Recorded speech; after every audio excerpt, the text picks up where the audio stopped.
Of course, my kids start fighting now. I need to text them.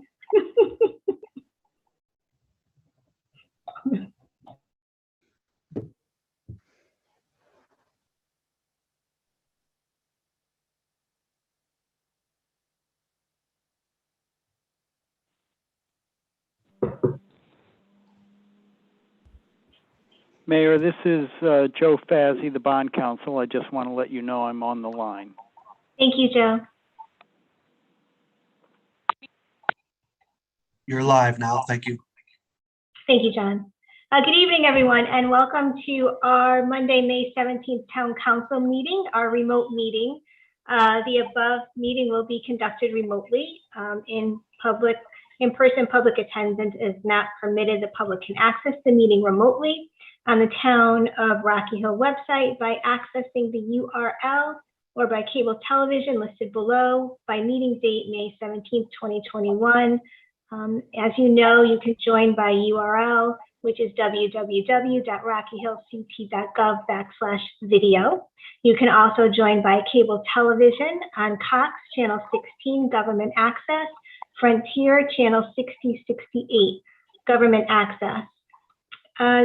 The agenda of the meeting material for which it is known will be submitted to the council in connection with the meeting. And for the agenda items for the council meeting are or will be posted on the town's website, www.rockyhillct.gov. So just go to quick links for that information. And it will be available for viewing during and after the meeting. So if you will kindly join me in saying the Pledge of Allegiance. I pledge allegiance to the flag of the United States of America and to the republic for which it stands, one nation, under God, indivisible, with liberty and justice for all. Okay, you may be seated. And we are going to begin with public comment. This portion of the meeting is specifically set aside for comments from the public who are asked to limit their comments to 2 minutes. Any person interested in providing public comment should email publicmeetings@rockyhillct.gov or call 860-258-7682. You will be provided with a link to attend the Zoom remote meeting and instructions on how you will participate. So the first person I have in the queue is Reverend Nada Sellers. If you can please state your name and address for the record.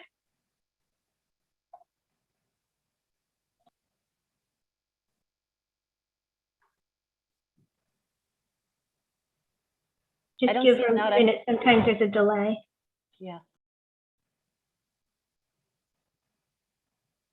I'm going to circle back to Reverend Sellers, and I'm going to move to Doretta Andonucci. The benefits of having an A for a last name. Yeah, right. Good evening. My name is Doretta Andonucci. I am a member of the Rocky Hill Congregational Church, a member of the League of Women Voters of Greater Hartford, and a 20-some-year resident of Rocky Hill. Thank you. May I just interrupt you 1 minute? Just please state your address for the record. Oh, 28 Webster Lane. Thank you. I didn't mean to interrupt you. I wanted to thank you for the opportunity to discuss tonight about the importance of racism as a public health hazard, or the importance of addressing racism in connection to health. By nature of my work, I've been privy to involved with a number of different pieces of data of late. Some from the Kaiser Family Foundation that have shown that in Connecticut, while 10% of our population identifies as Black, 13% of the COVID deaths have been among that same population.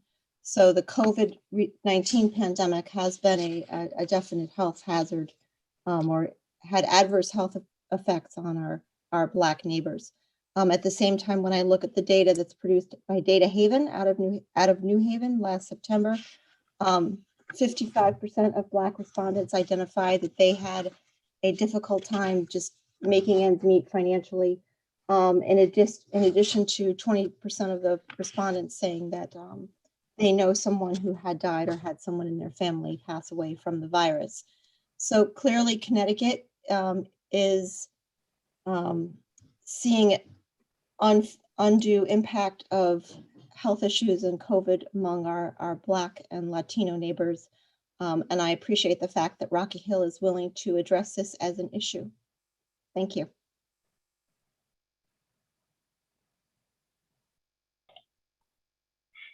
Thank you. Moving on to Ms. Marrero.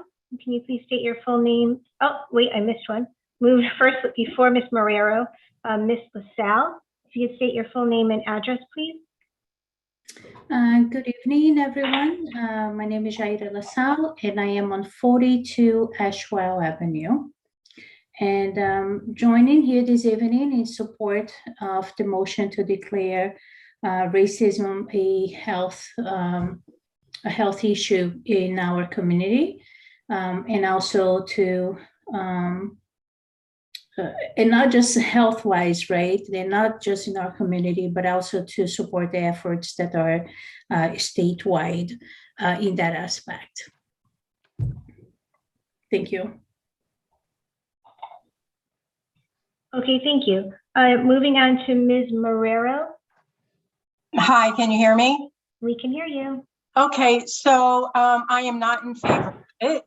Okay, so your name and address, please. Oh, sure. Joanne Marrero, 54 Grimes Road. Okay. I am not in favor of it. I don't think that it is a public health crisis. As someone who's been a resident of Rocky Hill for many, many years, and a Hispanic woman born in Puerto Rico, I think it's just a dangerous thing for us to declare, for any town to denounce or declare something like that. I see no signs of racism. I've been here forever. My kids are as Puerto Rican as they could be, and we have never experienced racism. I don't believe that it's a public health crisis. Neither do I see any signs on businesses and homes that would indicate that residents, show racism or favoritism towards anyone. As a matter of fact, I think the community over the past 22 years has been wonderful.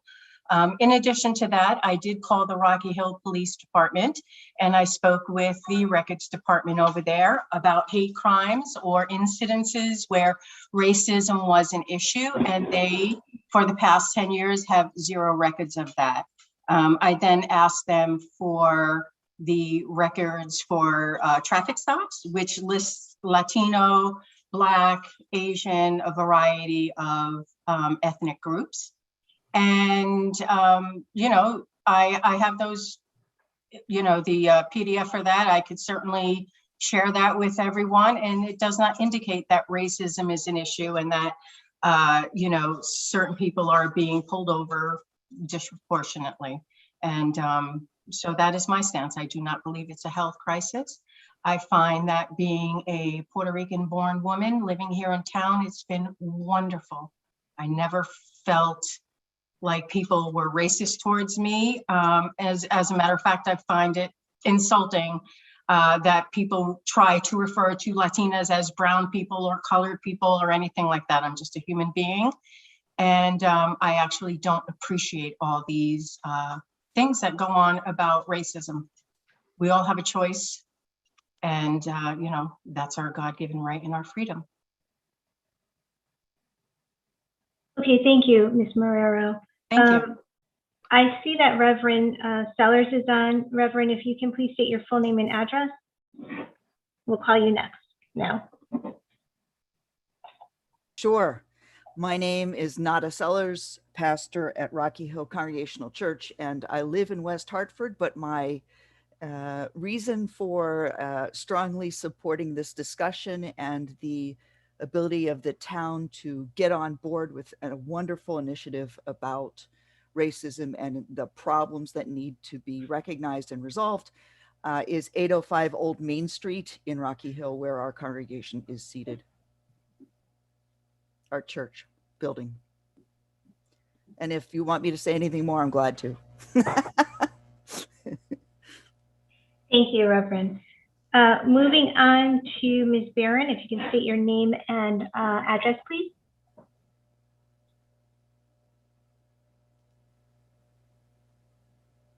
Hello. Hi. I'm Christian Luck. I'm Miss Barron's mother, all right, son, I think. And I'm just going through her account.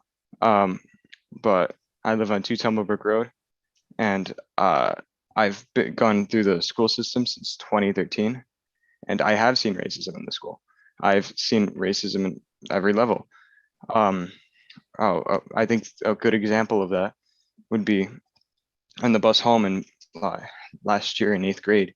There was a girl eating chips, and it was just a normal bag of chips that she got from the cafeteria, and kids started to make fun of her and freak out because they said the chips smelled like curry, and everyone who was sitting near her sat up and moved to the front of the bus away from that girl who was eating chips that she bought at the school. So I do see racism in the school, and I feel like it is a problem, and I think I'm for this bill. Thank you. Thank you. Moving on to Grace Donahue. Hi, I'm a resident of 83 Streamert Drive, and I wanted to say that I am in favor of making racism or declaring racism as a public health crisis. I have also seen racism in school district, having 2 biracial sisters. There's been several incidents where they've been treated very poorly based on their skin color. For example, one kid called my sister somebody who had color of poop skin. So yeah, and thank you. Okay, thank you. Moving on to Ms. Tribble. Hi, my name is Valerie Triblets. I live at 2 Belden Lane in Rocky Hill. I'm here this evening to offer my support for the resolution to declare racism a public health issue that's being presented by Brian Donahue. I am a member of the Racial Justice Committee for the Rocky Hill Congregational Church, and I'm currently training with the Greater Hartford Interfaith Alliance, Action Alliance, learning how to build racial justice activation teams. I'm committed to seeing our town, state, and country move toward equity and dismantling systemic racism because it benefits all of us.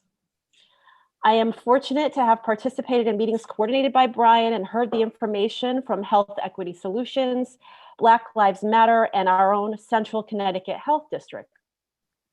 It was clear from these discussions that this resolution, as a first step, will provide us the tools to begin addressing the disparities in health outcomes and access faced by people of color.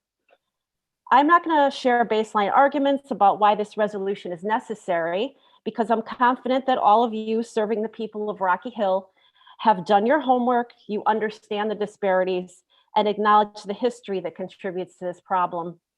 This resolution is a great first step, and I believe passing it sends a clear message that Rocky Hill is committed to racial equity and justice. Thank you. Thank you. Moving on to Ms. Nieves.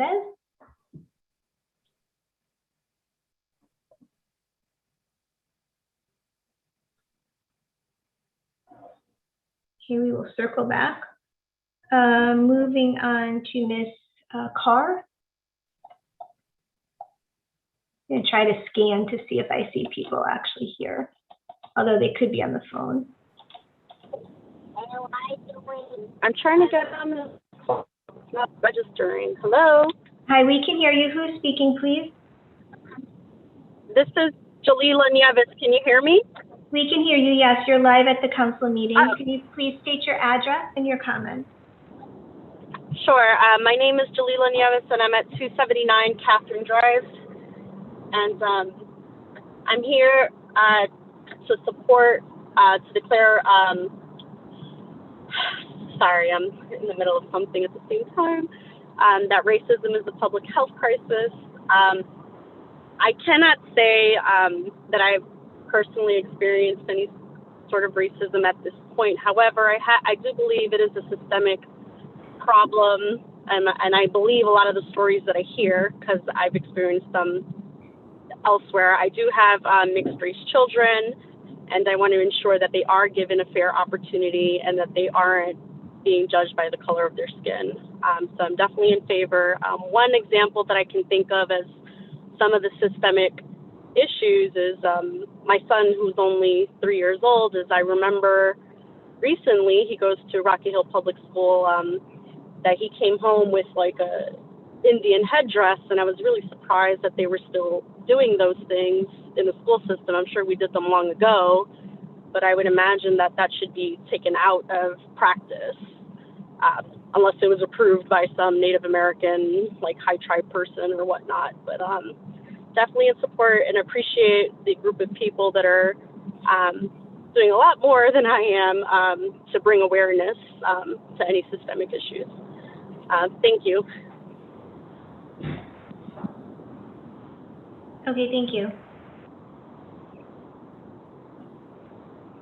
We will move on to Ms. Peltier.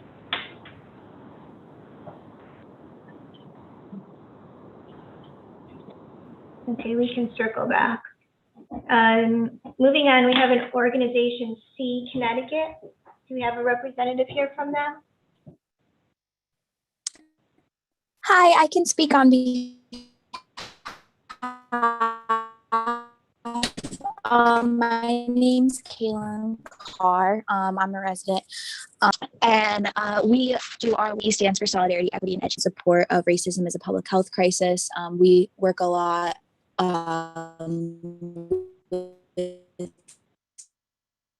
Ms. Carr, I'm just going to interrupt you because you broke. We can't. I don't think and she can hear teachers in us. school system a lot. Me now? I heard now. That's what I heard. How about now? Sorry, I'm moving around trying to find good service. Okay, so let's just step back a minute. Are you here from C, Connecticut? Yes, I'm representing C today. Okay, and so can you just state your full name and your address, and then go ahead and would you please start from the beginning? Sure, yeah. No problem. Sorry about that. So my name is Kaylin Carr. I'm a resident in New Hartford, Connecticut. Our organization does work in the north. Am I breaking up again? Nope, go ahead. Okay. So we do work in the northwest region of Connecticut. So we've worked a lot with students and teachers in Connecticut public school systems. And I'm just here to support on behalf of C, Racism as a Public Health Crisis. We work specifically around racism and anti-racism in schools. And it's just become ever more clear to us in this time how much this work is needed and how important it is on a systemic level to address racism as what it is, a public health crisis, so that we can have resources put towards combating it. And I think that's all I have. Wonderful, thank you. Let's move to Mr. Ortade.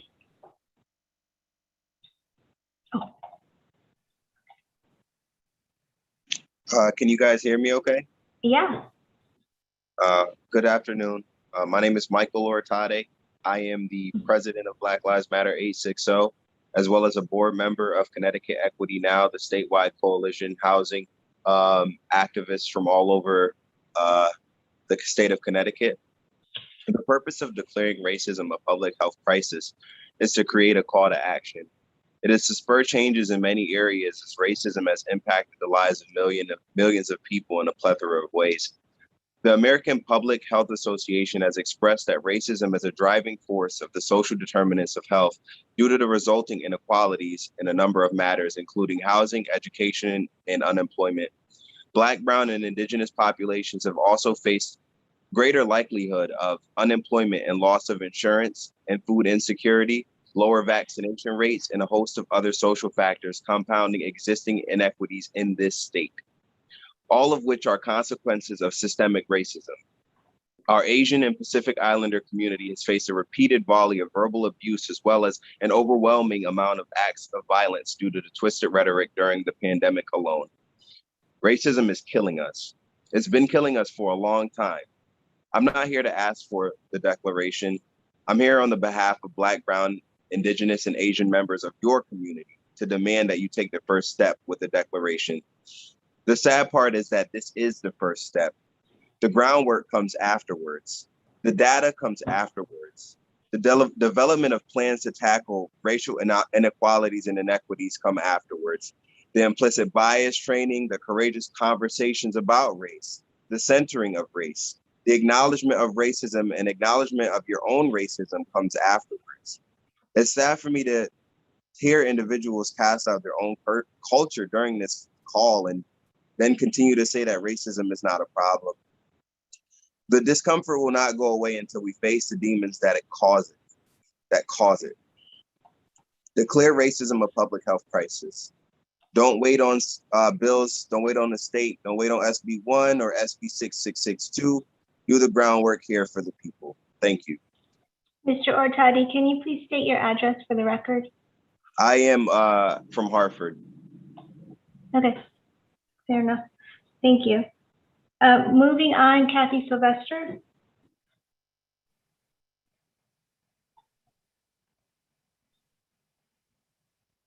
Circling back to Ms. Carr.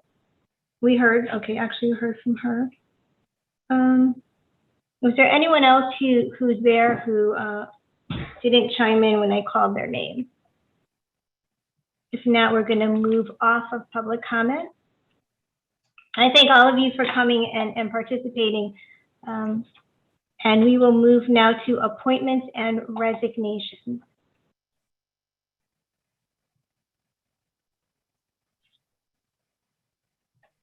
Deputy Mayor Sharmat, do you have any?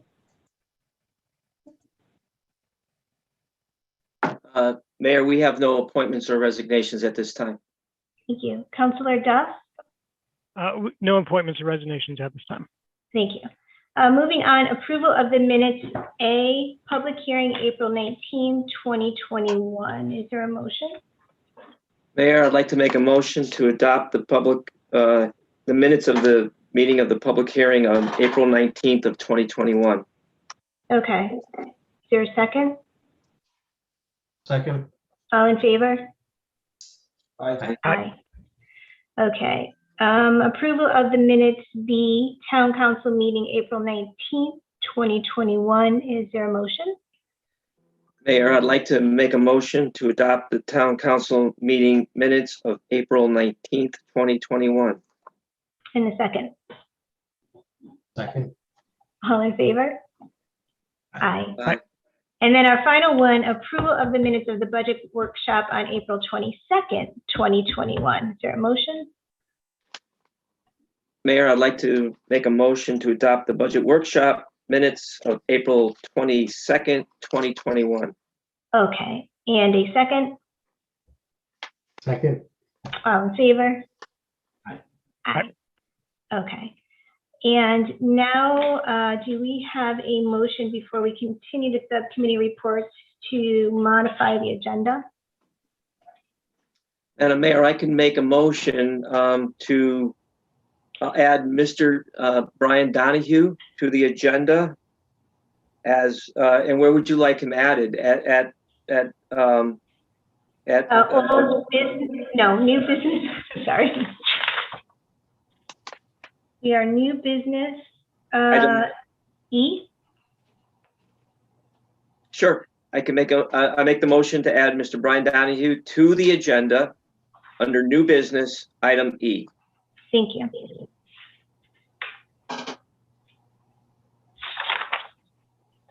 I'll second that motion. Thank you. Is there any discussion? All in favor? Aye. Aye. Okay, moving down to subcommittee reports. We'll start with finance. Thank you, Mayor. The Finance Committee met on May 13th. Many of the items that we discussed at our meeting are included under the new business items this evening. The first item is new business item 8A tonight.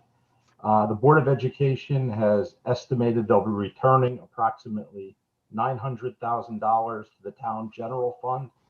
The Board of Education is requesting $727,917 for the West Hills School HVAC rooftop replacement versus doing a repair, which would be a temporary fix for about $200,000. This item is budget neutral for the current fiscal year. And again, we'll be discussing it as new business item 8A. Also, new business item 8B is the award of bid to Tucker Mechanical for the HVAC unit.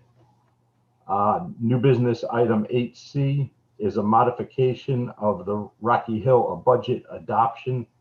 Under Governor Lamont's Executive Order 10E, the date has been extended to June 30th, 2021 to allow for the budget adoption.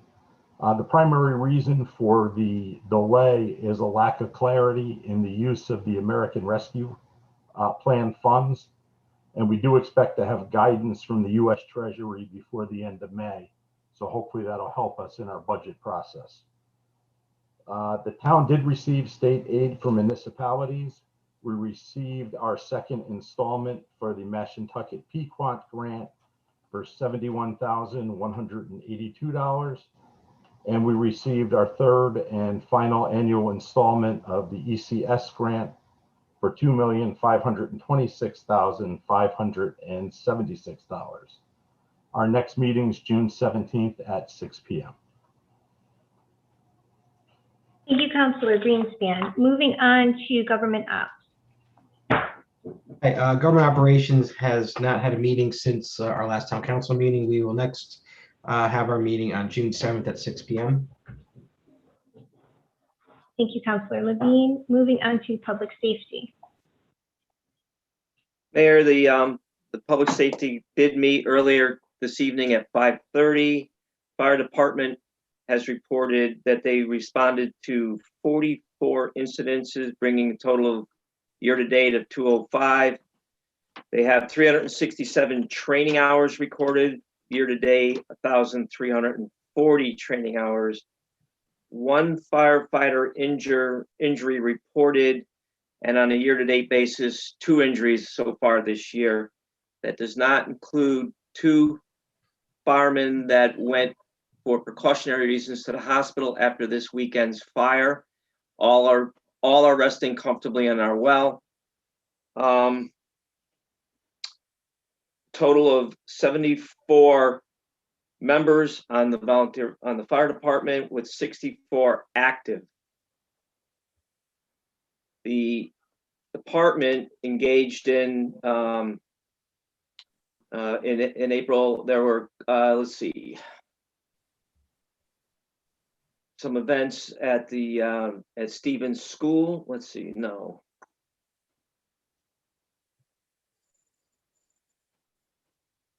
I think they participated in 3 or 4 public service events. I'll leave it at that. I don't have clear titles for them, rather than just stating that.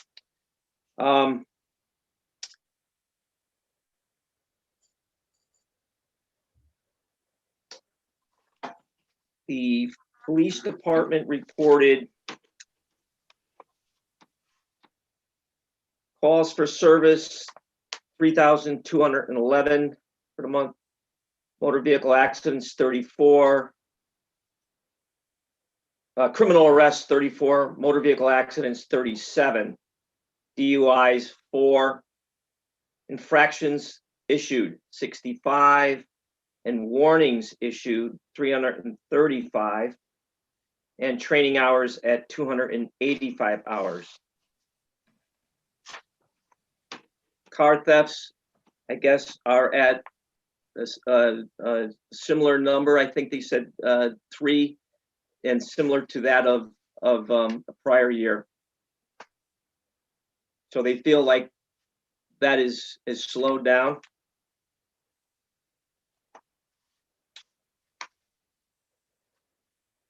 Ambulance is put in for 1 new car. It's on order, and they're waiting for 1 new ambulance. They have 82 members strong, and it is EMS Appreciation Week, and they have invited us all to their EMS barbecue on, I believe, Thursday evening.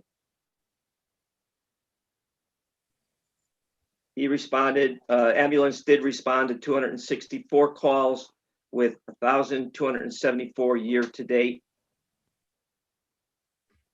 Emergency management has reported that that these school emergency plans will be updated, or the requirement for them will be updated in July, so that the report that's due in November 1st it will be due, and so we'll have to upgrade and report to the state our school emergency plan November 1st. The emergency management deputy director James Bellinger attended a meeting with Newington Weathersfield to help organize what they call a CERT team planning. Those two towns have established CERT teams, and he's getting information with regards to establishing a CERT team here in Rocky Hill. A new alert system has been tested and bought online to a reverse 911 calling system, and that was tested and is online currently for notifying residents and important individuals pertinent to the emergency systems. Health District reported that numbers are continuing to fall and are looking good, and Rocky Hill is in a yellow phase alert and continuing to improve. And that's it for public safety. Thank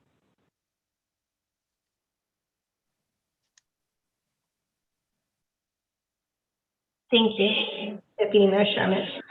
Moving to senior liaison. The Senior Liaison Committee's April meeting was canceled. Our next meeting is the 24th of May at 5 p.m.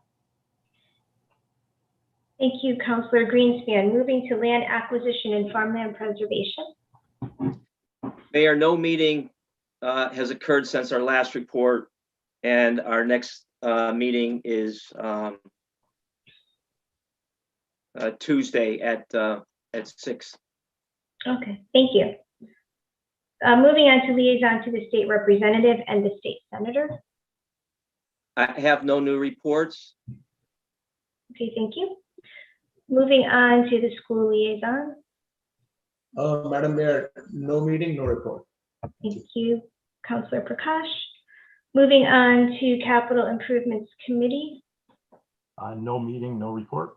Thank you, Councilor Greenspan. And moving on to economic development subcommittee. Also no meeting, no report. Okay. Consent agenda, there is nothing, so we'll go straight to old business. A, discussion, possible action, community senior center.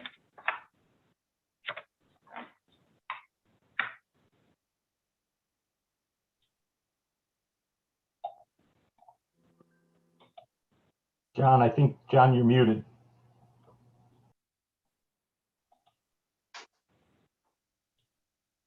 Still muted. Oh, now you broke my momentum. Okay, no, thank you. An update on the Community Senior Center. The masons have been hard at work getting the brick up there on the exterior. It's almost completed. By the masons finishing the brickwork, it allows them to put the windows and the doors in, so they're being installed. Also inside, most of the light fixtures have been installed. The interior walls are finished, being closed up and painted. They've started up the HVAC equipment, and they almost completed the wiring for the infrastructure associated with the audio visual equipment, as well as the security package. They're beginning their site work. If you drive by Old Main Street outside the front of the gym, you'll see they've been putting in the sidewalk that would be running from next to the gym, from the Half Moon Circle down through the community center outdoors part. They extended the construction fencing, taking out the old sidewalk and and putting the fencing up to about where the half moon of the, by the fountain entrance is. And they're working on getting ready to put down the parking lot. I think that hits it all. I was thinking of trying to schedule perhaps a tour next week, either Wednesday or Thursday. Again, it has to start after 3 o'clock when the workers leave. So I'll check with the architect and the construction team to see which one of those dates would be good. Again, it would have to start around 3:15 because of the work schedule. And that's it for the community center. Okay, thank you. We'll move on to discussion, possible action, Connecticut Greenways Council designation of Greenway, which was tabled at our last meeting. Yes, it was tabled at the last meeting, but I do believe that the deadline to apply for a Greenways designation has passed, and the council may want to take it off the table to be brought up at a later date.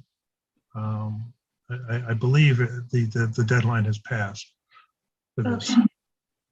All right, then I'll entertain a motion to take this off the table for future consideration. Mayor, I'd like to make a motion to take the discussion possible action of Connecticut Greenways Council designation of Greenway off the table. Is there a second? Second. Any discussion?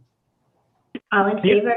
Oh, go ahead, Chris. Yeah, sorry. I'm not sure if we're going to, continue talking on this issue. So the only thing I want to make sure we followed up on is that, there are kind of two items that we talked about related to this last time. One of them was the designation of the Greenway, but we also had some questions that were raised regarding different public safety issues that were taking place at the meadows. The farmers had concerns about potential property damage, and particularly things like dirt bikes and things like that.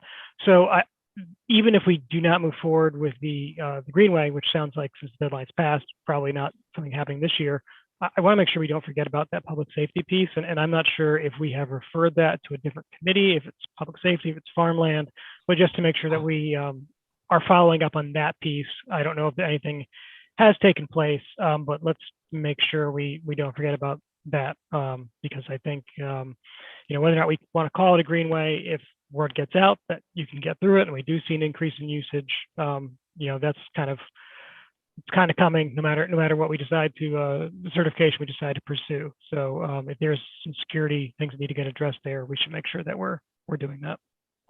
Yes, Councilor Emmanuel actually brought that up at Public Safety this evening and got a little bit of intel there. So I think he can report on that when it comes next on the agenda. But yeah, you're right. And probably we should look more into Kim's comments with respect to enforcement, because it sounded more like there were issues on her end than perhaps on law enforcement's end. But, that's just an observation. Okay, so all in favor then? Aye. Thank you.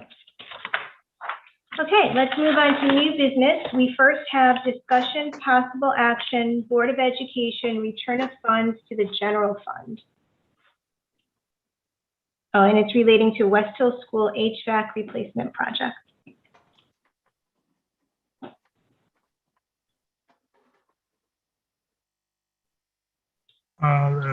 I'll start it off by, usually you see this resolution at the end of the fiscal year, in which the Board of Ed is returning surplus funds back to the town and then requesting that the money be put into the non-reoccurring fund designated for some school capital projects. Very similar to that, but as Alan mentioned in his report, this relates to a potential $900,000 return by the council at year end, but they're requesting that they use $727,000 of it now to start replacing the HVAC equipment at West Hill School. And all this is sort of spelling out the money coming from board to the town designating what that money is going to be used for and voted upon by the town council, so everybody knows how we stand in both boards and council. Okay. Is there a motion to entertain the resolution? Madam Mayor, I'll make a motion to first accept the funds from the Board of Education in the amount of $727,917 and to use those unencumbered funds within the budget year ending June 30th, 2021 for the replacement of the West Hill HVAC rooftop system. Is there a second? I'll second. Any discussion? Should that be two separate motions? One for accepting the money and then a motion for expending it?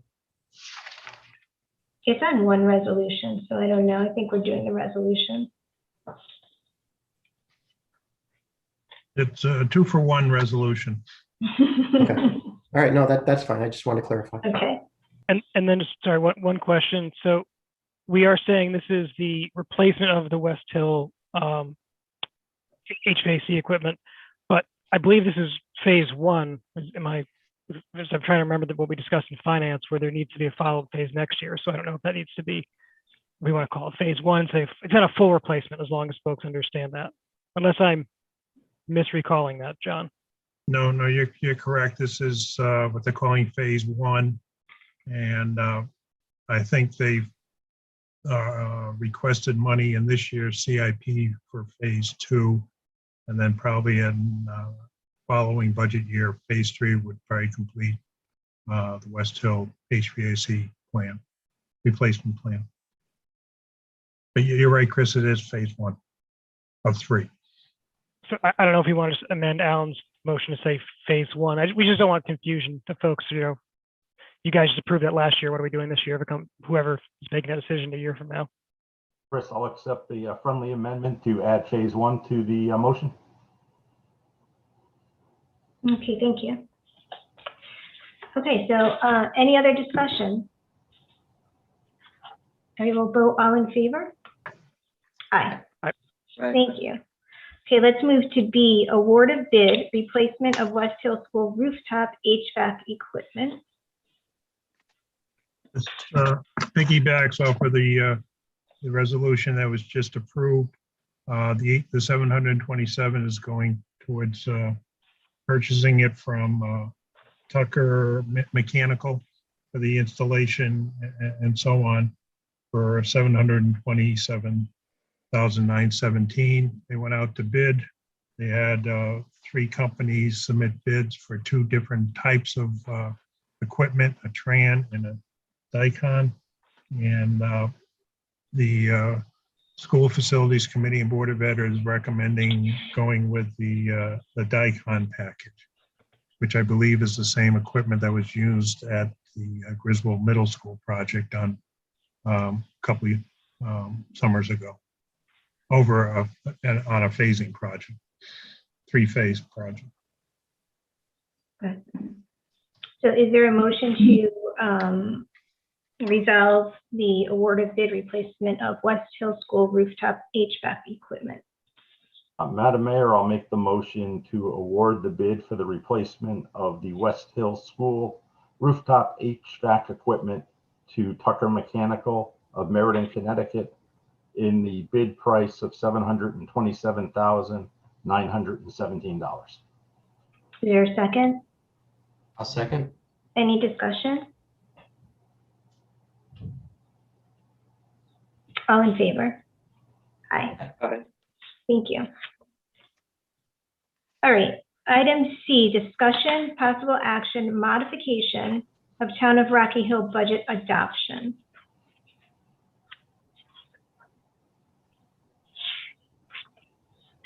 As most of you know, this is the 3rd Monday of May. Usually this is the night, last night that the town council has to adopt the budget based on the charter. However, this year, Governor Lamont issued an executive order, number 10E, more or less allowing towns that have a year end as of June 30th to extend their budget adoption to some date prior to June 30th of 2021 for the 21-22 budget. And so in order to implement this extension, the majority of the council has to approve it. And that's what the resolution is here for, to extend it beyond May 17th or the third Monday in May. Thank you. So is there a motion to approve the modification of the Town of Rocky Hill budget adoption? Madam Mayor, I'll make a motion to modify the Town of Rocky Hill budget adoption under Governor Lamont's Executive Order 10E, postponing the adoption date for the Town of Rocky Hill fiscal year 21-22 to an adoption date prior to June 30th, 2021. Thank you. Is there a second? Second. Any discussion? All in Madam favor? Mayor, Oh, Madam Mayor. Go ahead. Is that, this is just a one-shot extension. This does not change our budget cycle. Correct. Okay. Any further discussion? All in favor? Aye. Aye. Wonderful. Almost getting there, Mr. Donahue. Moving on to D, the next item is the refunding bond resolution. I will now introduce and read the following resolution entitled, Resolution with respect to the authorization, issuance, and sale of not exceeding $14.5 million Town of Rocky Hill general obligation refunding bonds, authorizing combining into one issue and making determinations with the refunding bonds any other authorized but unissued bonds of the town, authorizing agreements for the investment of refunding escrow and its reinvestment over its term. Is there a motion to adopt the entitled resolution as introduced and incorporate its full text into the minutes of this meeting? Madam Mayor, I'll make a motion to approve the resolution for the refunding bond not to exceed $14.5 million. Is there a second to adopt the entitled resolution as introduced and incorporate its full text into the minutes of this meeting? Second. Is there any discussion?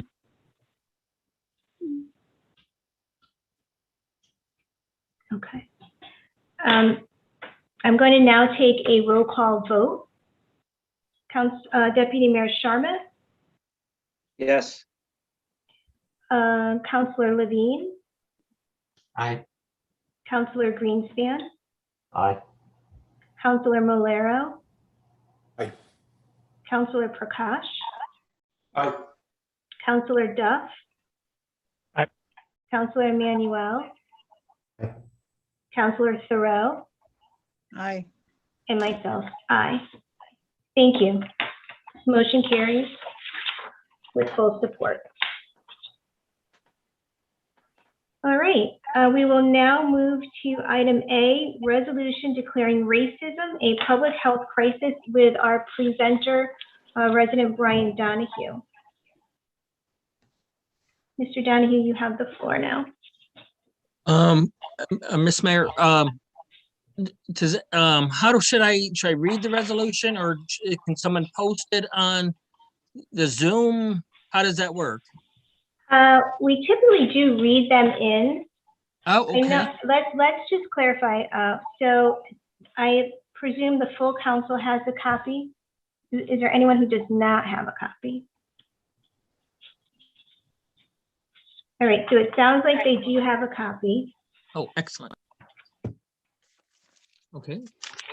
So I have sent it to the supporters who are here from different organizations. I have seen some people have gotten on later.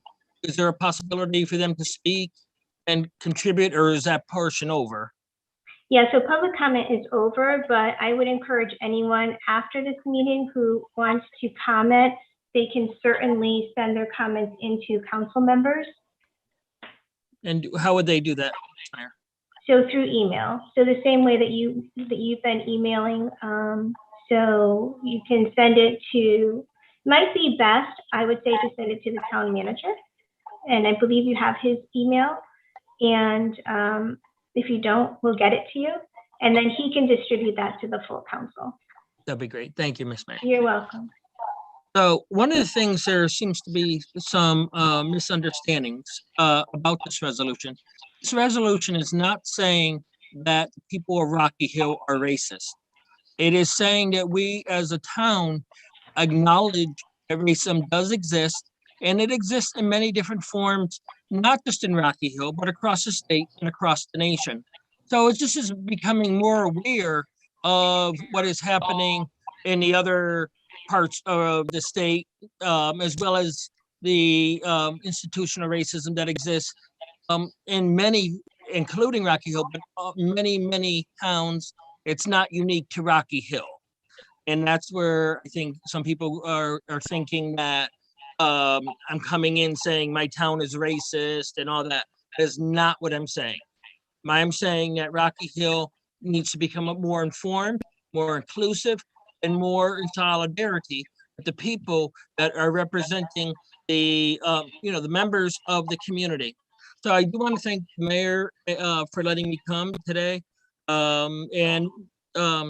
This was in a situation where it became, well, first of all, let me tell you who I am. I am a parent of three children. One of them is white, like myself and my wife, and two of them are biracial, children of color. And what I wanted to do is, I also am a member of an organization up in Hartford called the Greater Hartford Interfaith Action Alliance. And there was a meeting in November of 2019. And there was a gentleman who's a pastor of a church up there by the name of A.J. Johnson. A.J. Johnson spoke at this group meeting. It was held at Central Connecticut State University. And my daughter and I went to the meeting. And all the other schools, such as West Hartford, Simsbury, Avon, Glastonbury, were making pledges to step up the educational system to include everybody, and also to make efforts in their town to recognize racism that exists, institutional racism. We're not saying it's overt, but we are saying it does exist. And one of the things that was not heard on that group, there were thousands of people there at that meeting. And one of the voices that wasn't heard was Rocky Hill. And so, except for A.J. Johnson's speech. And what he had talked about was growing up. He grew up in Rocky Hill. Maybe some of you guys know Pastor A.J. Johnson. He grew up and he attended schools here. And he was talking about his experience that while he's an African-American individual, and he was talking about how when it came to colleges and stuff like that, when he was in high school, all the white students were being geared to top-notch schools and college and all that. Well, Pastor Johnson was being geared for community colleges and for jobs that did not require an education. He was a top A student. He was an honor student. So when after the meeting, I got in the car and I had my daughter, Grace, who spoke tonight. And she said, Daddy, I'm concerned. I said, well, what is, as every parent, you're going to say, well, what did I do now? And so I said, what's going on, hon? You've been very quiet. She said, Daddy, there's no, I've been privileged to have teachers that look like me in schools all the way up to, at that point, she was in 8th grade. And she said, and I said, well, okay. And she said, well, my two sisters, who are always going to be considered Black because they are children of color, they're biracial, they're white and Black, but their skin color is brown. And they said, we never had a teacher. She said to me, my sisters have never had a teacher that was able to, they weren't able to identify with the teachers because all the teachers were white. And so we have had meetings. I brought this originally to the Board of Education, Mark Zito, And then I've had meetings, we had meetings, I've invited a lot of different organizations. I know that one of the meetings the mayor participated in, and that was our September meeting. But there were meetings that I had also with the students of Rocky Hill and their parents. And so we had meetings in September, October, and in January, it was the meeting with the Board of Education. We have an upcoming Board of Education meeting on May 25 at Rocky Hill School at 7 p.m. It's a in-person meeting to talk about the suggestions and recommendations that were made at the January meeting. And so one of the things was I've always been very upfront with the town what I have been doing. It's been no secrets. I have posted it on community Rocky Hill Facebook pages. I posted it on my Facebook page. I've been in touch with the mayor. I've been in touch with other counselors on this call tonight. And one of the things was that there has been, they've been very supportive. Everyone has been very supportive. And I appreciate the mayor recently, and I believe other counselors helped her with this. There was a diversity commission that was started in the town. And that is a good first step. Unfortunately, it's not the be all end all. It's just the beginning of the work we have to do to make sure that residents of all colors and races and ethnicities and cultures and diversities are represented in our town. So one of the things I had done the past month was I've asked people to contact me and give me input as to what should go into this resolution.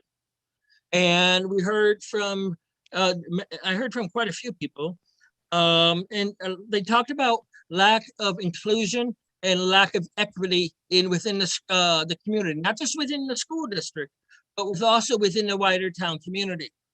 What they asked was that I guess the state had recognized some holidays, but they're not really talked about.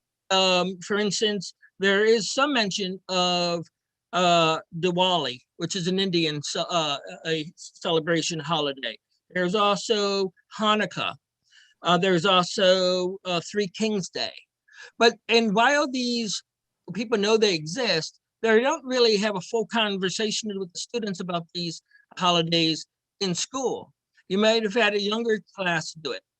One of the things that they said is they would really like the Department of Recreation to be able to, either through the library, have speakers come in and speak to these diversities. They were saying that they just felt very excluded. One woman talked about how she felt just not included, and she's been a resident of Rocky Hill for 20 years. And she said that she's never really felt an outreach from the community to her. And that was repeated by other people as well. I also got some short things, emails, and not emails, but pages sent to me. And I'm going to read a perspective by a student. Being Black in school is sometimes challenging at times. I feel hopeless. I don't understand why we don't learn about Black history. I don't know why those white kids who are best friends with the Black people now are so mean and bully Black people. I sometimes wish that I could be normal and white like other kids. All my Black friends get bullied a lot, and I have to protect them from that. I don't want to do that anymore. I wish that white people would just care about us. Another one is, my experience on the town is okay. I have many friends and they treat me as equal. Sometimes I feel unequal in other things, like other activities run by the town or had town connections. I was trying to apply for one group, and when I kept waiting and waiting and waiting for weeks. Then my friend told me that she had gotten in, but I didn't. My friends told me that there were only whites in the program, in the group. I explained to her that they never gave my parents a notification, but she told me that it was fine. That's the latest for now. Then one other one was another child.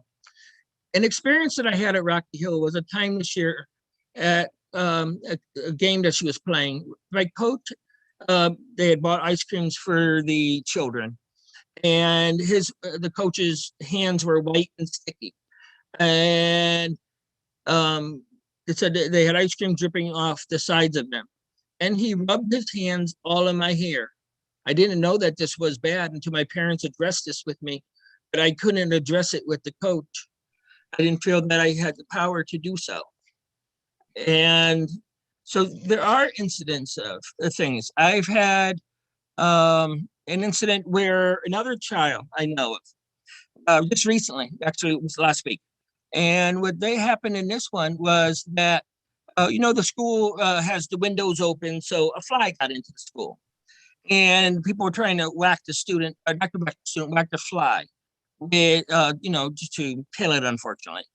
And then one student became very upset that the fly was whacked by another student, and it fell to its death or whatever. And this student talked about the student that became very upset said to the other student that flies' lives matter, Black lives do not. And this is not the first time this has happened, but we're not looking again. I think the school handled appropriately. They called the parents. They were very nice about it. I feel the school did everything that they possibly could to address the issue. But the issue is bigger than just with the schools. So one of the different things that I'm just going into here that were mentioned was recommendations that people gave to me. One of the things I know somebody talked about getting data from the town. I also got data from the town. I submitted that email, I think last night, to the town council, as well as to the organizations and supporters. And I believe I put it on Facebook as well. But I had asked certain questions. Very little of the questions actually got answered. Some of them did. I will definitely say some of them did get answered. But a lot of them, I think there were 15 if I'm not mistaken, maybe 5 got answered. And I got the information back from the town. And a lot of those questions were not answered. And I'm assuming those questions were not answered because there was no data. There is a lack of data. And just so you know, this is not unique to Rocky Hill. This happens across the state. This happens across the nation. So because of the lack of data, decisions are made affecting residents' lives without having appropriate data to go by. A lot of times decisions are made by what feels good in the heart, but it's not, it doesn't reflect the data that needs to be considered. Questions I asked was, how many teachers are there? How many police officers are of color or different races? What is this town makeup of? And I didn't really get that back. There were other questions as well that were not answered. I got about 150 pages of this. I did review it with one of Pastor Reverend Nada Sellers, and I wanted to make sure that what I was reading or not reading was also what she was reading and not reading. And I also gave it to other people as well. And what was happening is that people kept saying to me, rightfully so, I can't make heads or tails out of this. And I don't blame them, because the information was so, it was over 150 pages. It was 3 emails. And I appreciate the town giving me the information. So don't think I'm saying I'm mad at the town. I appreciate the town giving me the information. But they didn't really answer. I think the questions that I got back were the answers that were there. But it didn't have all of the questions answered because there was a lack of data. So one of the things I am requesting is improving the quality of data that is collected by the towns so that we know the racial component of the questions I've asked already. Who's graduating? What is the graduation rate for children of color versus white children? And I also, you said, ensuring equitable access to town council meetings, more public forums and opportunities for community members to share. And you have the town council and people can show up. Unfortunately, that really isn't enough. We need to have where people are communicating freely and not just with 2 minutes. And I appreciate the people that did have 2 minutes, but we need to have an open and free discussion and not be having these time restraints. So that's where my meetings have drawn people in, because we didn't have those time restraints. People were able to speak from the heart, and people were able to provide information that would be able to be used by policymakers. And the other thing is recognizing other holidays. There was talk of the people that contacted me about, and I'm Christian, just so I would say that up front, is that the fact that there's no other church besides the Christian churches of all different denominations in the town. There's also a there's a Christmas tree, which I love looking at the Christmas tree, by the way. But there's nothing for people to look at who are Jewish. They're not seeing it out in public. People who are Indian are not seeing things out in public. People who are Black are not seeing things about a Three Kings Day out in public.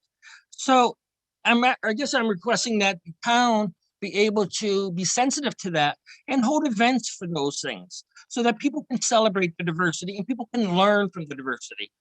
I've read quite a bit in past year about the fact that it's great that people are learning, white children are learning about their culture, but they leave Rocky Hill at some point, and they're going to be dealing with a diverse community, people who are African American, people who are brown, Indian, Asian.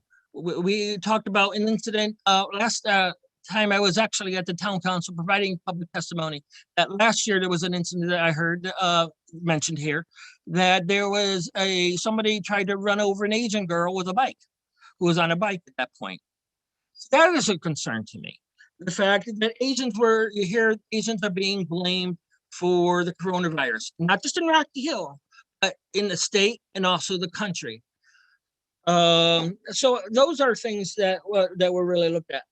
Also, people asked if we could, as a town, for the educational components, and I know I'll be addressing this with the Board of Education, but also for the town council, is that we learn a lot about the Western civilization in the classrooms and also through the recreational programs and any of these other programs. But we're not really learning about Eastern civilization. We don't have a lot of discussion about what the Asian people contribute. And that's sad because Rocky Hill has so many Asian people and also people of color. My children are not the only two people of color in the whole town of Rocky Hill. They need to be able to feel included. So it's not about overt racism. It is about inclusion and equity, both in the care of the child, the students learning, the programs that are run by the Department of Recreation, the policy decisions that are being made by the town council, Board of Ed, and these other commissions. As I said earlier, I appreciate the fact that the mayor has worked hard on putting, and I know how hard she's worked. We've had many conversations about the diversity committee that was talked about last town council. One of the things, though, is that it doesn't have a real voice. It's only a recommendation to the program, to you guys. It's to the town council. It doesn't really have any weight, I think that also we need to attract people of color, all diversities, to commissions that are run by Rocky Hill, in the town of Rocky Hill. Because it shouldn't be just the people who are running for office who have their say, but the people they represent. And a lot of the people who are representative feel that they're not being heard because there basically is not that many people on the town council or the student Board of Education or the other committees that bring people of color to the table. So it's really, as one person and I would talk about today, it's really about bringing people that look like the town of Rocky Hill and bringing the right people, the right time, and the right decision based on the information. And I really think those are the big things that I'm asking for. And I appreciate your time tonight. And I thank you for each and every one for listening and for giving me the opportunity to come before you. Thank you, Mr. Donahue. You know, I admire your passion and your determination. You know, as the mayor, I have the pleasure of serving on lots of committees and working groups and taking classes outside of Rocky Hill. And as you know, through our conversations, as you said, it was this council's intention to create a new commission once we became in panels. And then, of course, there were circumstances beyond our control that put us on pause. But during that time, and certainly throughout the past year, I've taken advantage of really immersing myself in the discussion of equity and inclusion. And I did that for two reasons. One, so that I was listening and learning. And two, so that I had a better understanding of my role as mayor and how can I make a difference in effectuating policy. And so I want you to know that, you know, my commitment, the council's commitment to your voice, the voice of all of our residents, is something that we work very hard through actionable policy making to and through recommendations to effectuate.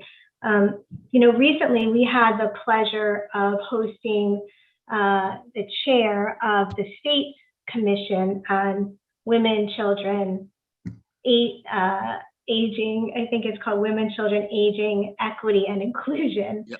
And we learned a lot. And I bring this up purposely because after that meeting, he introduced me to the first selectman of Simsbury. And I had some fabulous conversations about what their Spirit Committee is doing, Spirit Council, I think it's called, because it's very analogous to what we're doing. And also specifically, I had a conversation with him as well as other leaders about, you know, how did you come to form these resolutions such that Mr. Donahue would like to present?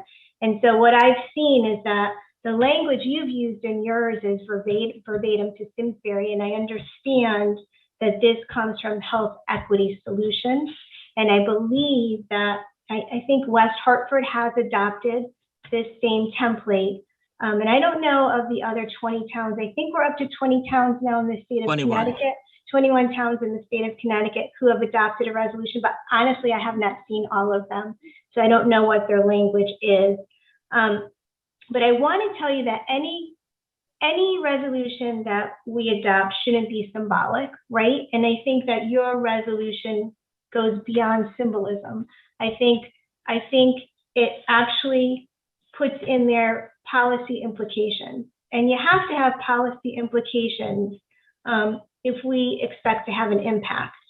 But it's those policy implications and the language that's associated that I think we need to really think through and tailor it to what is important to the town of Rocky Hill, not what's important to another town or the suggestions of Health Equity Solutions. And it may be that these are exactly what people in Rocky Hill are looking for, but we haven't had that conversation yet. And I say that because, like, even if you look at, I think it's paragraph 4 on the action, right? So that's really where we get into the policy implications. I actually said to First Selectman Wellman, how do you intend to do this, right? Like, what does this mean? What is the plan? What is the timeline? And he had that information, and we're hoping to form that collaboration. But right now, I don't think we have that as a council. And so your grassroots effort is the beginning of having that community conversation. And I think now is really the time where the whole community has to be brought in and evaluate what is this resolution and what do we do with this type of resolution. And I think that if we really want to maximize the understanding of what you're saying and of what this organization, Health Equity Solutions, is putting forward, then we have to really do that through proper and thoughtful construction. And so my recommendation, Mr. Donahue, is that we move this to the commission. We put this on the commission's agenda, and we bring in those other municipalities and those chairs of the Spirit Council and other organizations to identify what is specific to Rocky Hill that others who may be similarly situated are not able to come to the table like yourself, because it is a difficult conversation. And again, I commend you for coming publicly, surrounding yourself with like-minded people who support you, bringing them to this meeting and having this conversation. It's difficult, and I so appreciate that. I don't want to disappoint you with my recommendation. I wasn't looking, Mayor. I was not looking for an answer tonight. I was hoping this is the start of a conversation, not the end of a conversation. But it's a conversation we need to begin to have with all residents, with all people, and with all organizations that represent people who are, because a lot of these residents go out to these organizations because they don't have the representation in their own, in Rocky Hill. Rightfully so. Rocky Hill is a small town. So I 100% agree with you. I was not looking for a definite answer tonight, but this is an opening conversation that we need to have and be able to courageously have with all people. Thank you, Mr. Donahue. So I'm going to open up the floor for discussion, and I always like to start with Councilor Duff. Sure, thanks. Yes, I think I agree with the note about these being not wanting to do something symbolic, and I'm reading the I know that the council has had the chance to read the the resolution. I don't know that the public has had the chance to do that, and I think it would probably be helpful to help drive that discussion and also to get some feedback from town staff. There's a lot of, I think there's 9 different actions associated with it, and they're good ideas, and I think that especially around the the data collection, you can't really know how you're doing until you start measuring something. So that is something where I think it makes a lot of sense to start looking at these and set a timeline for how we can move these, how we can move forward on some of these items. I don't know if they might, when you talk about data collection, that might be something that requires either additional funding or some sort of process change, and be good to get a sense of what that would look like, because I don't think it's something that we can just snap our fingers and do, but we can start planning for it. And Rocky Hill, we're not an island. We live in a society that's still struggling with a lot of these. We live in a state and a country that has a lot of these structural issues, and I think they're different, depending on where you are. They might feel differently if you're in different places. I don't think it's like we've got an overt problem like Buford T. Justice, from the old movies, or segregated lunch counters and things like that. It's more subtle and insidious than that. I'm just kind of thinking about my own experience. I know school is a touch point for a lot of people.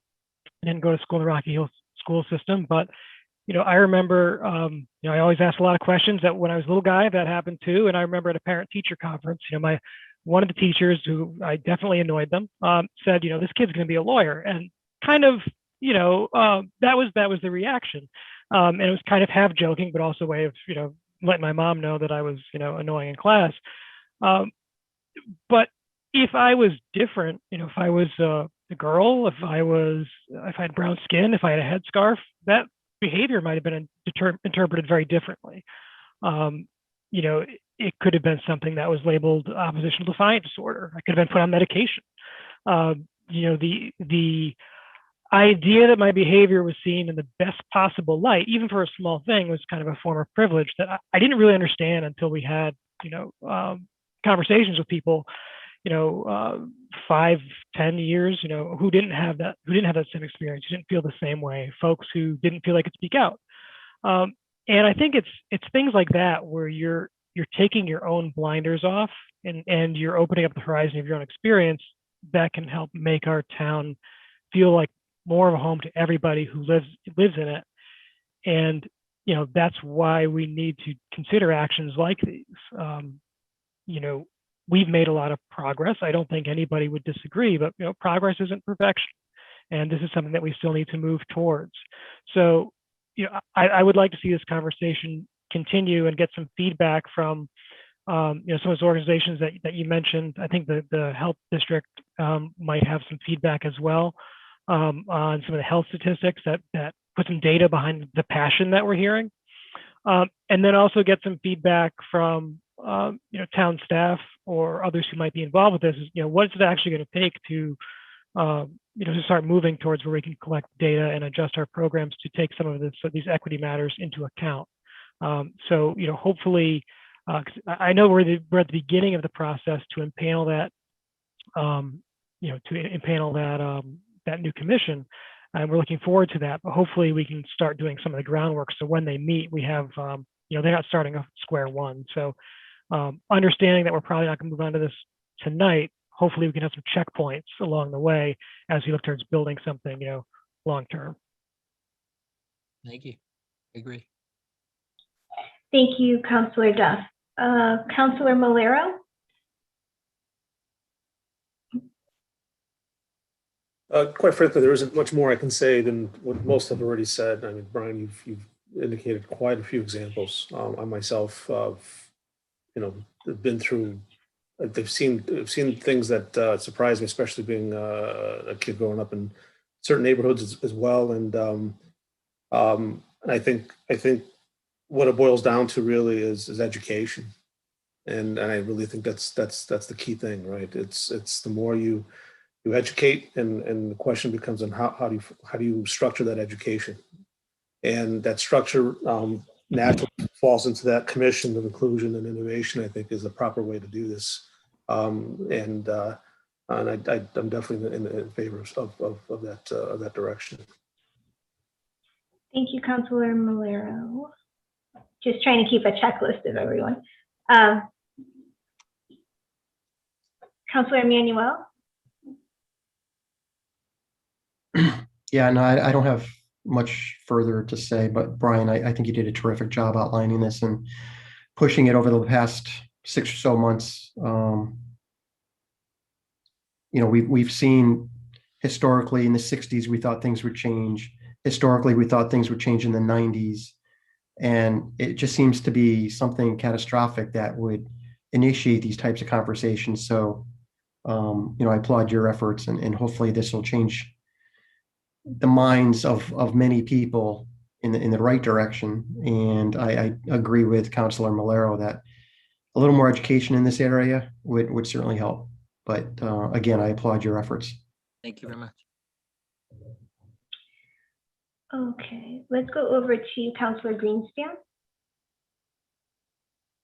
Mr. Donahue, first I'd like to thank you for continuing or starting what I'll call, many people like to call a difficult conversation. To me personally, I find it an educational conversation, and in many ways, I think our lack of knowledge about different diversities within our community, not just within Rocky Hill, but in general, is what creates a lot of the issues that we've come across. And I look forward to seeing this move forward, and not only to a point where it moves forward, but also to continue my personal education on areas of it. Thank you. Okay. Councillor Thoreau. Yes, first of all, I would like to thank Brian for making his presentation today. I grew up in this town, and I can say, yes, we've made progress. And I'm not going to tell you how old I am, but I'm older than everybody here.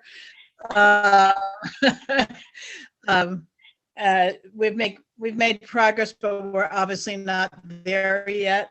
I think people fear what they don't understand. So education is absolutely vital. I was particularly touched by the comments of the students, and kind of saddened to hear that there are still problems in the school. Since the commission will not be operating until January, I think if we could, obviously after budget time, maybe have a couple of public forums so we can gather some of the information here, get some more stories and so forth, so that we have something for the commission all set to go come in January. So I would recommend that we do that, obviously after budget time, but have a series of public forums where people can come and educate us, I think would be a good start. But I wholeheartedly encouraged by having this discussion, and that we'll continue to have this discussion. Thank you. Okay. Councillor Levine? Thank you, Mayor, and thank you, Mr. Donahue. I know you put a lot of time and effort into this, and it shows in the information you provide. And I was actually really interested in what you had to say, because I actually liked what you had to say a little bit, as it was more broad than what the resolution is. And this is where I think the Commission on Diversity is going to be key, because it is a little bit more broad to encompass the things this resolution talks about, but other things where you get into religion and by gender and so forth.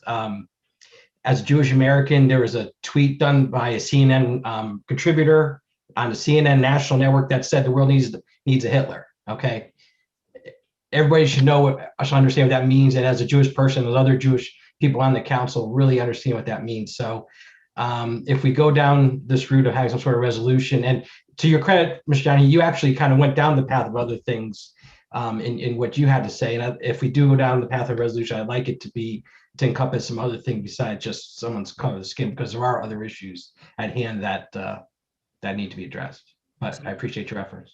Thank you. Okay, Councillor Prakash. Yeah, thank you, Madam Mayor. So,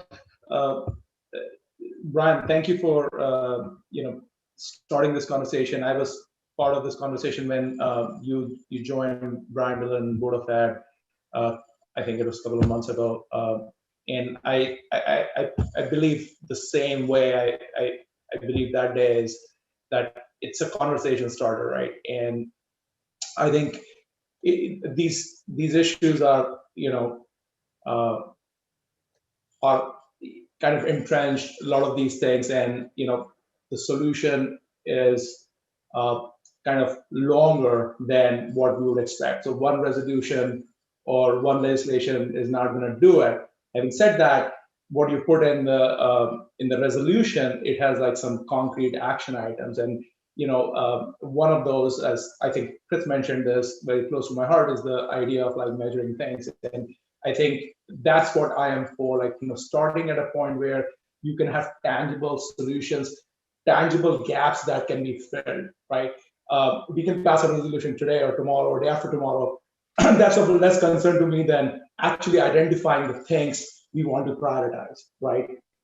As a solution, right? So I'm all for like bringing forward those issues to the fore, and then tackling them one by one. Because again, like if you don't identify something, you're not going to solve it. So if you don't actually identify the problem, you're not going to start solving it. So this is a great start for doing that. And again, like some of the things like you mentioned like about like religious holidays and things like that, that can be a great conversation in the commission itself, right? I mean, those are the things which I think definitely belong in the commission, and that was the intent of the commission which it was formed, right? So kind of like bring those issues like, okay, if there are certain gaps in the school system or in town, like we recognize certain holidays, sure. Like I think the process should be to kind of have that conversation at that level, bringing in all the voices, and then like taking it up the chain and like kind of like bringing it to this council and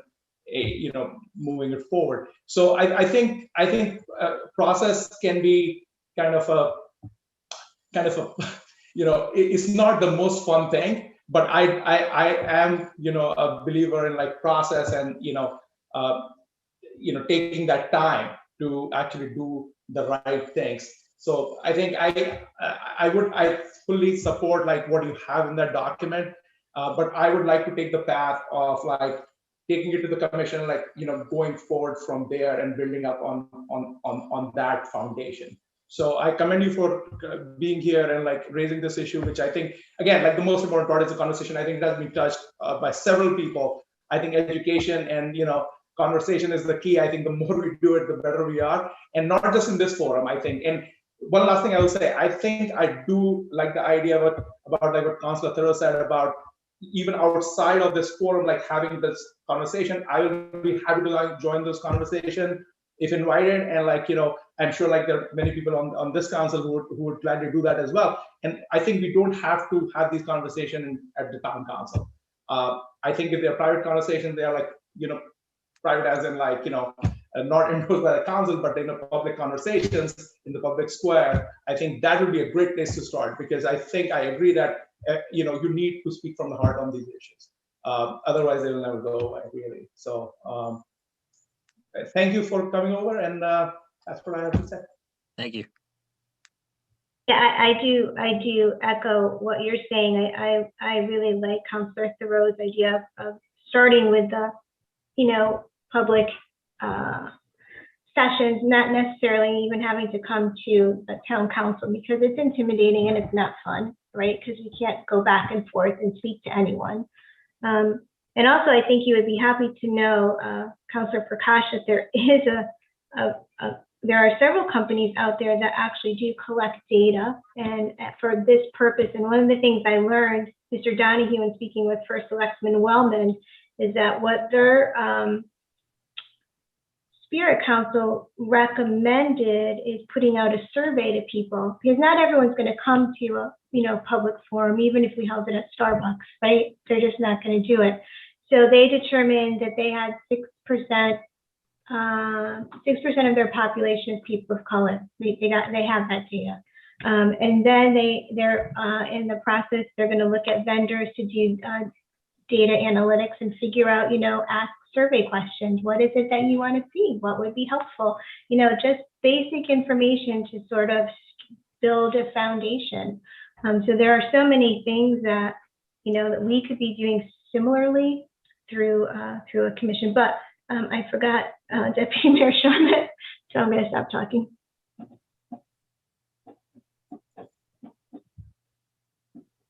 Thank you, Mayor. I appreciate the opportunity to address Mr. Donahue and his team tonight as well. And I particularly appreciate Brian, you noting that the mayor has been out front on this with the new ordinance, the new committee. I mean, she started that well before you started speaking to us.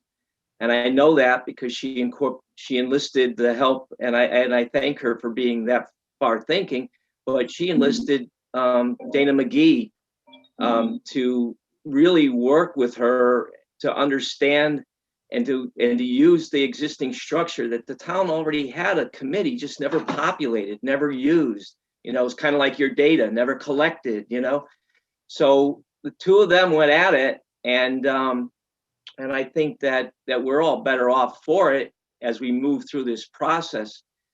I will say that you have a lot of patience and perseverance, and so you will succeed because you are going through this. I personally have noted a more sophisticated message coming from you in these later meetings, in today's meeting, as opposed to maybe some meetings I sat in on earlier when you were talking. So I appreciate that as well. And I think what we're hearing tonight is a sentiment that we would like to, I would like to make a motion if the mayor's calling for a motion, but I'd like to make a motion at some point. Okay, thank you. Before we make any motion, I do want to also thank Councilor Duff for agreeing to come into the fold and explore with Dana McGee and I, and try to kickstart this whole commission. And so, he has been most helpful in that regard. So I didn't mean to leave Chris out. No, I know you didn't. I know you didn't. I mean, you guys worked behind the scenes and got this thing going. Yeah. If it's okay for me to say, I thank Christopher Duff. He's been very supportive as well throughout the past year. Thank you. Yeah, I would like to entertain a motion. My recommendation to the council is that we forward this over to our commission. And so that's basically, if you would like to make a motion. Yeah, Madam Mayor, I'd like to make a motion that we forward the body of work from Mr. Brian Donahue and team on the resolution with respect to the authorization, issuance, excuse me. That's not the, on the ordinance resolution that Brian on racism and public health crises to the committee to study. I don't know, Brian, do you want to make a friendly amendment to that? I might have not captured it correctly. No, I think you did well. Maybe if there's somebody, Ms. Ledger could add something to it that might be helpful. Yeah, no, I think I think it's just the topic, racism as a health crisis. Studying all types of diversity, including racism. Yeah. Okay, is there a second? Okay, Mr. Levine, all in favor? Oh, sorry, any discussion? All in favor? Yeah, I just. Oh, Mimi, do you have discussion? Yeah, I just wanted that this doesn't necessarily preclude that we would be doing some public forums or surveys. I would think we should be doing all of that up front. I mean, the commission's not going to start till January, so we're just not going to sit around till January. We're going to do some, I assume that doesn't preclude doing some lead up work to it. Yeah, I think that, once we finish with the budget, we can come back and, think about what that looks like, right? It's not precluding doing some lead up work to it. That's all. I just want to clarify that at this point. Is that? Yeah, if there is some type of lead up work, and I'm gonna defer to Ms. McGee as to what that might look like, then we can certainly do that. Any other discussion? I think you raised during your comments, Madam Mayor, I think you raised a really good point about using surveys. Town meetings can be intimidating, but also the level of disclosure that we might be asking from people, especially if you are a part of a vulnerable population and you haven't had a good experience. It's kind of a big ask to get in front of folks and put yourself out there as having had those kind of experience. And my hat's off to the people who feel, comfortable enough doing that. But I'd be interested in things like surveys, or maybe, not totally anonymous, but more anonymous, less public ways of reaching out to those populations. That might be something that Dana could take a look at to help give the commission something to start with once they are impaneled. That's going to be a big part, I think. Otherwise, it's a big ask for folks to get out there, and we might not get the participation that we're looking for. Yeah, I think that we definitely have to take a look at that, and it's obviously that's a budget issue. So when the commission is impaneled, do they have a budget? I think that they probably need something. I'm not sure. So we'll have to figure that out. And is there money through the American Rescue Plan that potentially could go towards this? And I bet if we're creative that there is. All right, any other discussion?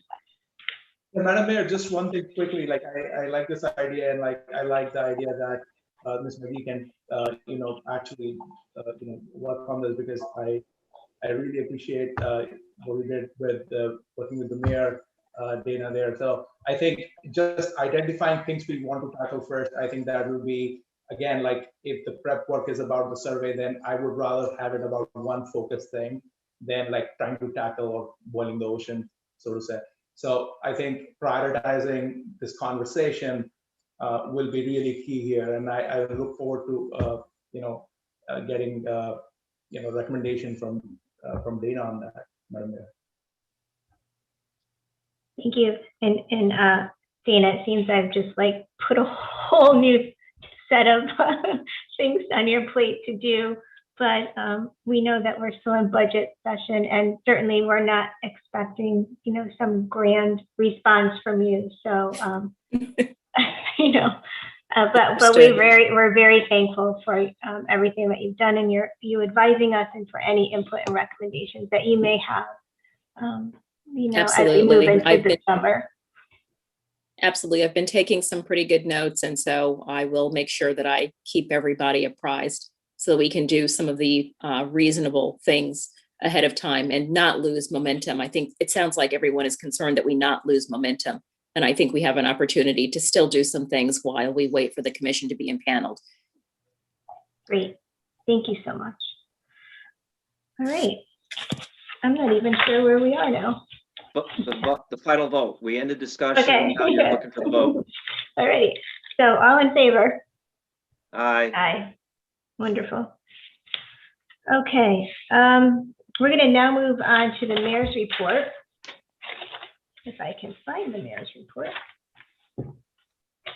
Well, I know that the town manager is going to touch on COVID, so I'm not going to touch on that other than to just thank all of our residents and our businesses, and of course, our town manager and staff for leading us through the pandemic. I mean, we clearly are on the other side of the tunnel that we didn't think we were going to get to for some time, and that is really the result of a lot of hard work and a lot of compromising and a lot of just, putting the community before ourselves. And so everyone played a role in that. And so really on behalf of the council, I just want to thank all of you out there for helping us get to this safe point. And I want to encourage you to continue to do everything that we should be doing to stay safe and keep people safe. But we're definitely, we're getting there. So thank you very much for that.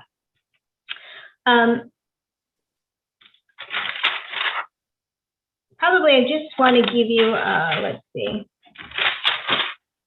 let you know very quickly, Memorial Day Parade, we made our final plans today. It's going to be really exciting. We got confirmation of the flyover, which will be that Monday morning between 9:30 and 10 o'clock. And we have a lot of participants. We sent over about 300 letters to veterans, personal invites, and we now have 2 floats designated for those veterans and some who are marching. So they will be leading us in the parade, which is really exciting. And then I want to just quickly touch base about Earth Month and send another thank you out there. I know that we have some photos, and so I'm going to just talk, and here they come, so you can look at the photos while I'm talking. But Earth Month was a huge success, and it's just the beginning of what we can do as a community as we become more sustainable. I want to really thank Joe Buonanata and Sandy Kelly and Elise Holder, who did a lot of work behind the scenes to get this whole idea of having a sustainable Rocky Hill off the ground. It was, a lot of brainstorming, and they came up with, hashtag sustainable Rocky Hill. They came up with the idea of having this cleanup challenge, and we had Girl Scouts out there, we had sports teams out there, we had the garden club out there, and just individual residents cleaning up and doing their part. And then we have our new garden here that's taken place with some of our Eagle Scouts, and in particular, a young man by the name of Ann Keith.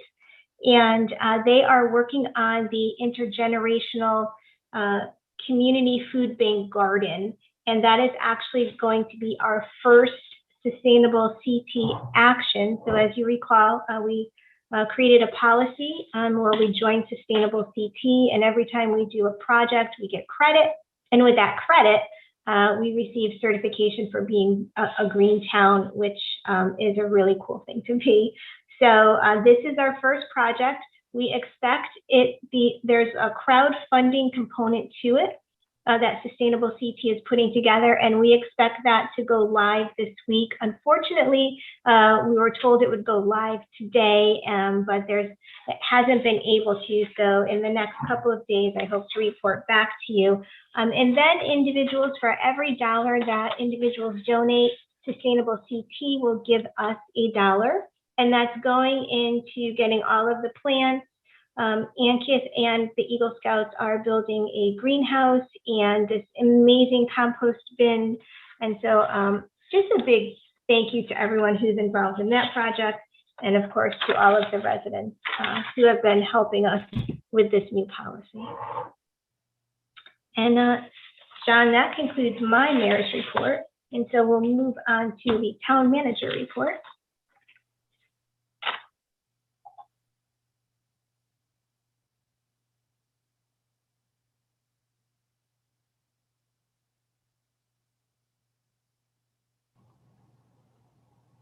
John, you're still on mute.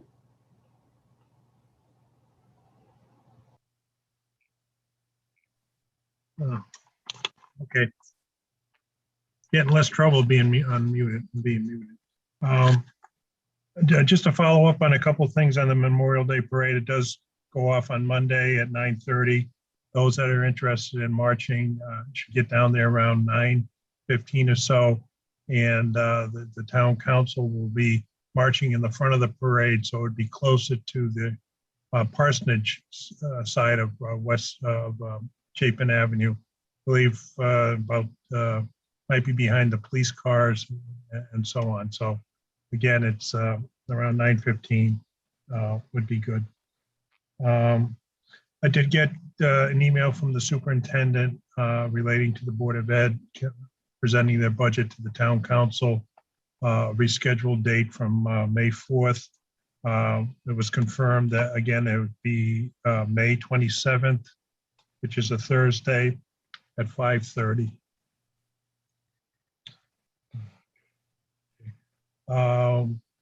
You should have all got a card or letter from the high school being invited to the high school graduation, which is scheduled this year on June 20th, I believe, starting at 11 a.m. and it will be at Dunkin' Donuts Park. If that date sounds familiar, that's Father's Day as well. But you need to RSVP to Laura at the high school by June 14th. Some people may not know, but a few years ago, the town did do use some of its open space bonded money to buy development rights of the Back Hill Farm. We went in partnership with the state of Connecticut Agricultural Department, as well as I think it's the Department of Agriculture for the USDA. And it's been a number of years getting this deal closed, and it looks like we'll be closing it within the next few weeks. So that is purchasing a number of acres, the development rights, so that it can't be developed. It could stay farmland. There's a second part of that deal that was agreed to, in which the town's acquiring, I don't know the total acres off the top of my head, but the town is purchasing maybe 25 acres of land from the Back Hills that the town will own outright, that is not part of this USDA, State of Connecticut, and Rocky Hill development right. Briefly, the town did file a lawsuit against Century Hills with a number of building code, fire code, and probably zoning code violations that have accumulated over time. So the lawsuit is trying to force the owners of Century Hills to bring their buildings up to code and snuff in the future. If you haven't been down to the town hall library area, the memorial that the town agreed to have Mr. Patak put up in memory of his wife at the corner of the library is moving along.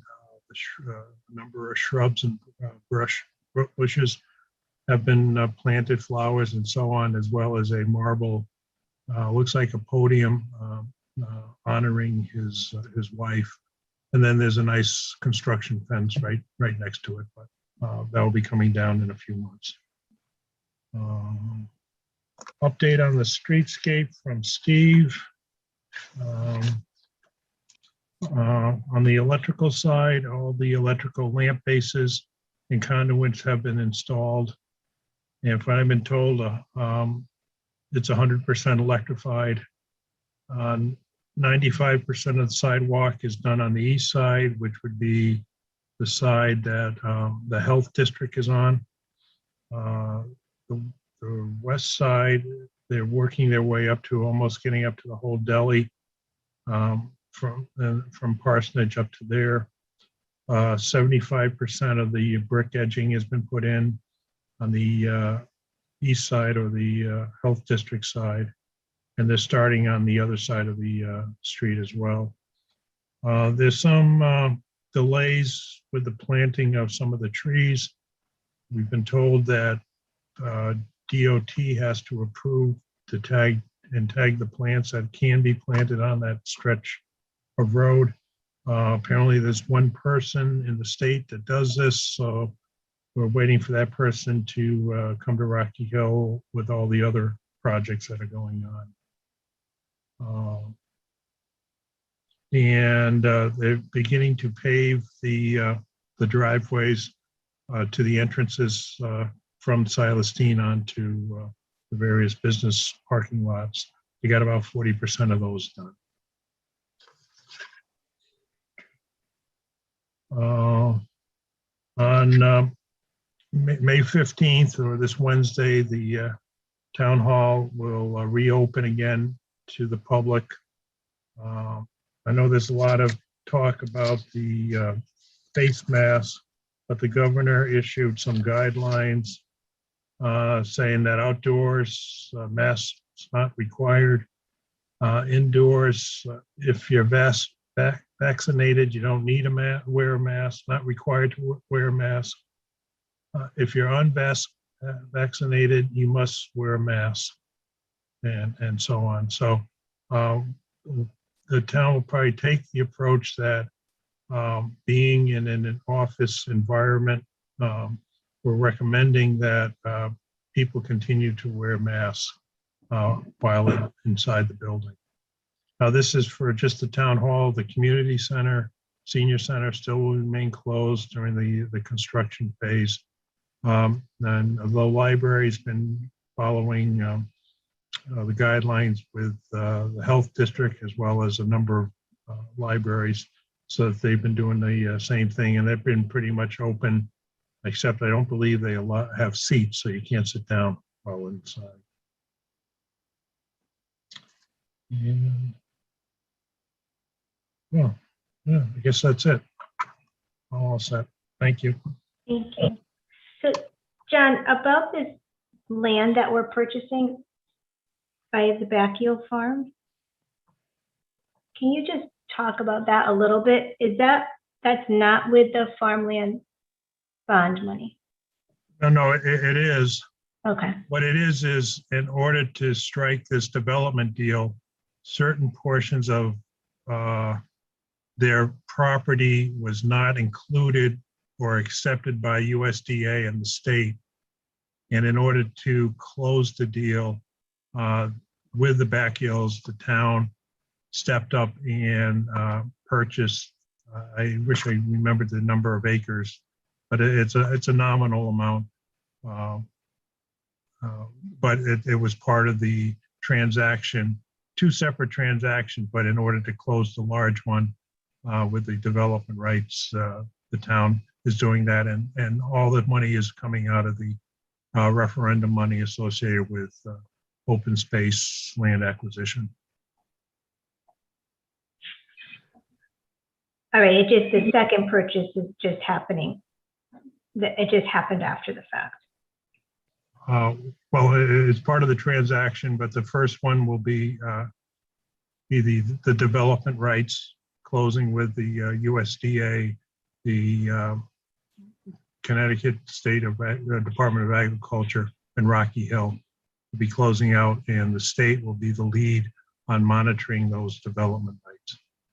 The second deal, a side deal, is the town then at some point in time acquire those additional acres directly from Bacchio on their own, and will be landowners completely. It's not development rights. We'll own the land ourselves. So the first deal, the state owns the development rights. The second deal, we own the land, and we do. Well, I don't know how you talk about development rights, but 3 organizations are participating in the development rights acquisition. but the state of Connecticut is like the general partner of this, and we're sort of like a limited partner. Okay. All right. Are there any questions? Any comments before we move Madam on? Mayor? Yeah. Yeah, I do have a question on this because I'm just curious if Councilor Emanuel or Councilor Duff were you guys cognizant of that Bacchial deal being split like that? Yeah. You were? Yeah, I think that would, yeah, John, are you going to go ahead? Oh, no, I was just going to say, it was Again, this goes back probably 4 years. yeah, it was fairly complex. There was complaints about trucking going in there and stuff like that. So we had to take some action on at least trying to purchase. So it was two separate transactions.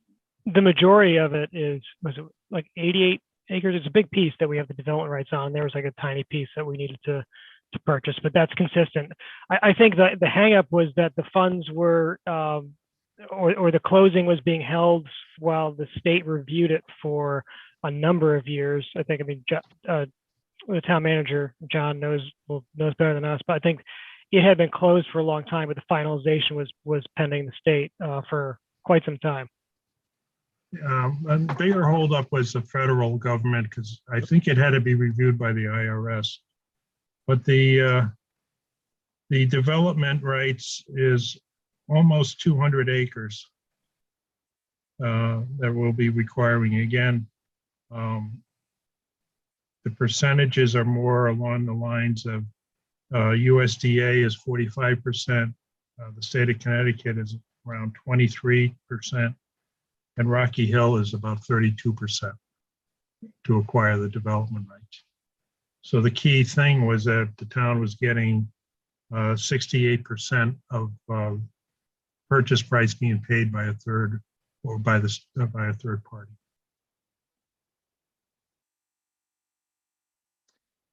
Chris, I've asked Ray to give us a full accounting of the program at an executive session at the next farmland meeting. Okay. All right. Any other comments, questions? Okay. So next on the item, executive session, we have contract negotiation with town manager and director of human resources and legal compliance regarding the town hall supervisory bargaining unit, MEIU local number 506, SEIU, AFL, CIO, and CLC. And I will entertain a motion to go into executive session.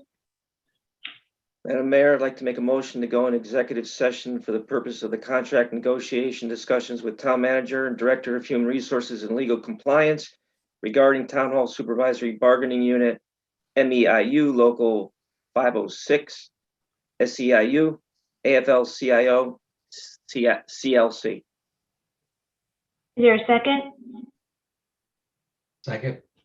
Okay, all in favor? Aye. Aye. Aye. I think we need John Murphy to put us into executive session. Yes, sir. Good evening. Give me a moment to stop everything, please. And if we can ask, Just wants to get the reins of the meeting. if we And can I think please. we have to have our guests Till sign the- off. Yeah, so, we're now going to go into executive session, which is a private session. And so I thank all of our members who participated for coming out, and we will now ask you to disconnect from the meeting.